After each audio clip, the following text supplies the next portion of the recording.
স্কুলগামী বা বাড়ন্ত বয়সের একটি শিশুর মানসিক ও শারীরিক বৃদ্ধি খুবই গুরুত্বপূর্ণ। এই সময় থেকে চেষ্টা করতে হবে তাকে একটি স্বাস্থ্যকর খাদ্যাভ্যাসে অভ্যস্ত করানোর। ছোটবেলা থেকেই শিশুকে সুষম খাদ্যাভ্যাসে অভ্যস্ত করতে পারলে তার শরীরে প্রয়োজনীয় পুষ্টি চাহিদা পূরণ হবে। ব্যস্ততার কারণে অনেক মা সন্তানকে প্রক্রিয়াজাত খাবার বা ফ্রোজেন ফুড দিয়ে থাকেন। শিশুকে প্রক্রিয়াজাত খাবার না দিয়ে বাসায় তৈরি খাবারে অভ্যস্ত করুন। শিশুর প্রতিদিনের খাদ্য তালিকা থেকে অতিরিক্ত প্রক্রিয়াজাত খাবার বাদ দিন। আপনার শিশুর লাঞ্চ বক্স বা টিফিনে ব্যালেন্সড ফুড রাখার চেষ্টা করুন। শিশুর দুপুরের খাবারে সবজি, খাদ্যশস্য এবং প্রোটিন সমৃদ্ধ খাবার রাখুন। শিশুর প্রধান পানীয় হিসেবে তাকে পানি খেতে উৎসাহিত করুন। সারাদিনে যেন আপনার শিশু পর্যাপ্ত পরিমাণ পানি পান করে সেটি নিশ্চিত করুন।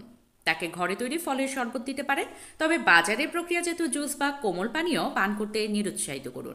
শিশুকে প্রতিদিন একটি সুষম খাবার দিতে চেষ্টা করুন। যেমন একটি প্লেটকে যদি আমরা 4 ভাগে ভাগ করি, তার অর্ধেক ফল ও সবজি, 1/4 শস্য এবং প্রোটিন দিয়ে বাকি 1/4 পূরণ করুন।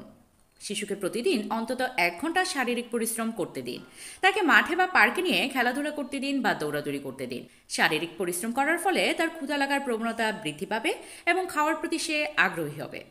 রান্না করার সময় আপনার সন্তানকে আপনার রান্নার কাজে সাহায্য করতে উৎসাহিত করতে পারেন।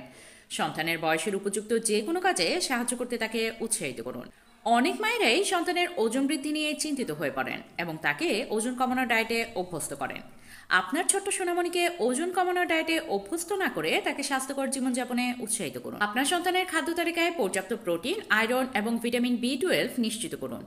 আপনার সন্তানকে কখনোই খাবার খেতে খুব বেশি জোরাজুরি না করে তার পছন্দ বুঝুন এবং সে অনুযায়ী তাকে খাবার খেতে দিতে চেষ্টা করুন। খাওয়ার সময়টা যেন তার কাছে আনন্দদায়ক হয় সে পরিবেশ নিশ্চিত করুন। ধন্যবাদ।